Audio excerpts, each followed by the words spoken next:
Yung, kamu tau gak sih, ada orang yang dipenjara 400 tahun. 400 tahun. Hah? Lama banget. Emang bikin salah apa Anda? Oke, aku ceritain nih ya. Jadi ada seorang anak laki-laki yang bernama Pedro. Dia ini lahir di Minas Gerais, Brazil di tanggal 17 Juni 1954. Keluarganya juga gak harmonis. Dia itu sering banget dikasarin sama ayahnya dari kecil. Bahkan, Pedro ini tuh tempurung kepalanya tuh rusak karena ayahnya itu sering banget kasar sama ibunya waktu si Pedro ini masih dalam kandungan. Nah, karena si Pedro ini tumbuh besar dengan didikan kasar, jadi dia tuh kayak punya pemikiran kalau semua bentuk kejahatan itu jadi menyenangkan.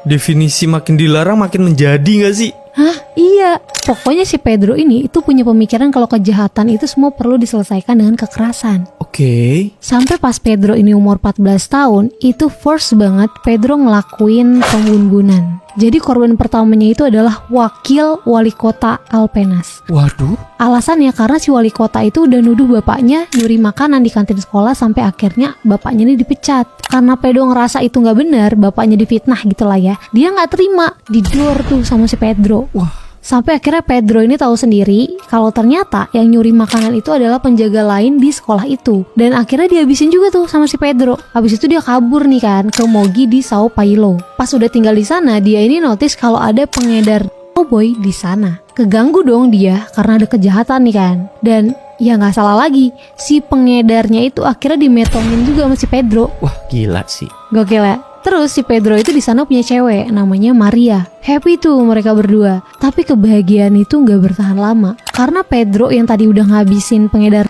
itu, si Pedro ini jadi buronan geng setempat.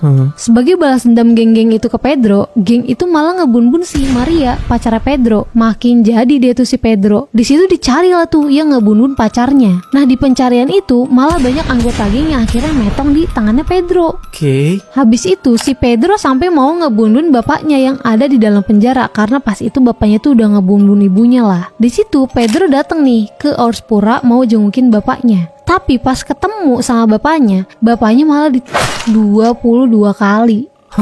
Akhirnya di tanggal 24 Mei 1973, Pedro ditangkap. Pas ditangkap ini, Pedro itu satu mobil sama 2 penjahat lain. Salah satunya itu ada pemerkaos gitu. Nah, pas udah sampai mobil dibuka, di situ pemerkaos itu tuh udah metong dong, dibun-bun sama si Pedro. Wah, gils. Kayak gak ada takut-takutnya lah si Pedro ini. Iya kan? Pas dia di dalam penjara, dia tetep kayak gitu. Malah jadi kayak season baru buat dia. Dia ngebun-bunin para penjahat di sana. Hampir 47 narapidana yang dibun-bun sama si Pedro. Bayangin. Pas ditanya, kayak emang apa gitu yang dirasain pas ngebun-bun penjahat. Dia cuma bilang kayak ya mereka pantas gitu untuk digituin. Dia sampai nyebutin cara favorit dia untuk ngebun-bun penjahat. Wah, gils. Ngeri banget. Gokil sih. Awalnya udah tuh, Pedro akhirnya dijatuhi hukuman 108 tahun penjara. Tapi karena makin banyak yang dibun-bun sama Pedro, akhirnya dia kena hukuman 400 tahun penjara. Tapi pas itu maksimal hukuman tuh 30 tahun penjara. Pas itu di Brazil ya. Jadi ya udah, Pedro dapat hukuman maksimal di mana 30 tahun penjara. Jadi pas 2007 Pedro bebas. Wah, viral deh tuh dia. Sampai dia itu disebut anomali di dunia kriminal. Bayangin. Pokoknya dia tuh terkenal sebagai pembun-bun berantai. Total korbannya tuh sampai 70 orang. Korban-korbannya Pedro ini juga kriminal kayak gembong, penipu, sampai pemerkaos.